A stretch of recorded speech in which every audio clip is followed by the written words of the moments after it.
It is a tragedy that sparks the question, why are real guns ever used on a movie set, a production set, especially when we have come so far with all of our technology?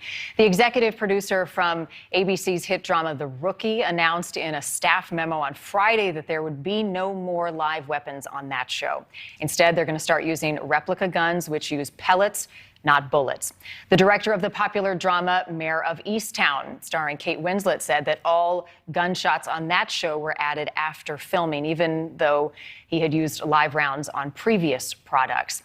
Daniel Leonard is an associate dean of film and media arts at Chapman University's Dodge College and is here with us tonight to talk more about this. Has also spent a lot of time on production sets. Daniel, we appreciate your time. I'd like to start with the fact California State Senator announcing plans to propose legislation to ban live ammunition and firearms capable of shooting live ammunition on movie sets and theatrical productions in California. I think the overarching question is, why wasn't that already being done?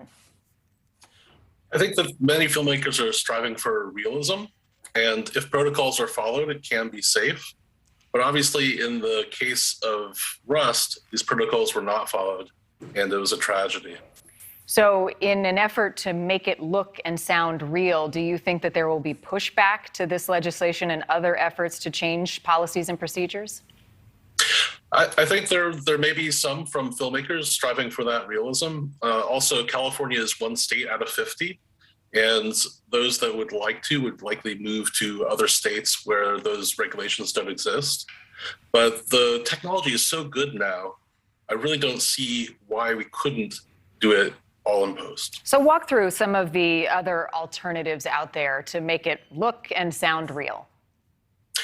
Yeah, to make it look and sound real, sound already has been sweetened in post. The gunshots we hear are hyper real, and they're made very loud in post production. They augment what's already captured on set.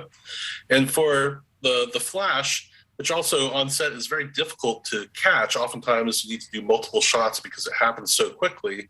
You can use software like Adobe After Effects, which is widely available. You can rent it for $50 for a month to create those flashes.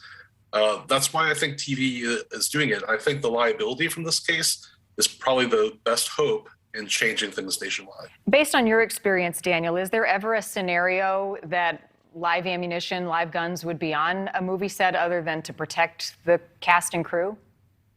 There should never be live ammunition brought to a set. And in this case, too, it was a rehearsal. So an actual gun would be used. Usually you would use a proper rubber gun.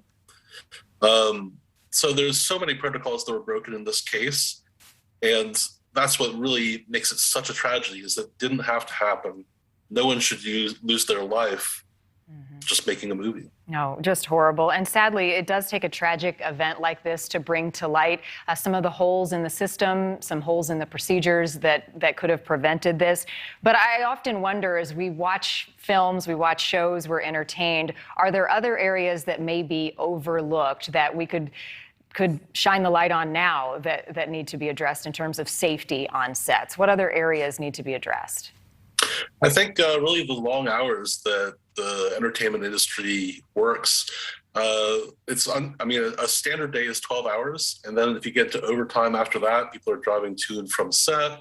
And when you get tired, you don't make good decisions. So I think that's really one of the biggest safety issues facing crews. Right. And that was one of the concerns on Rust. Yeah, and then also some accountability or enforcement for those protocols that exist. In this particular case, there were reports before this incident from the set that were not investigated or action taken.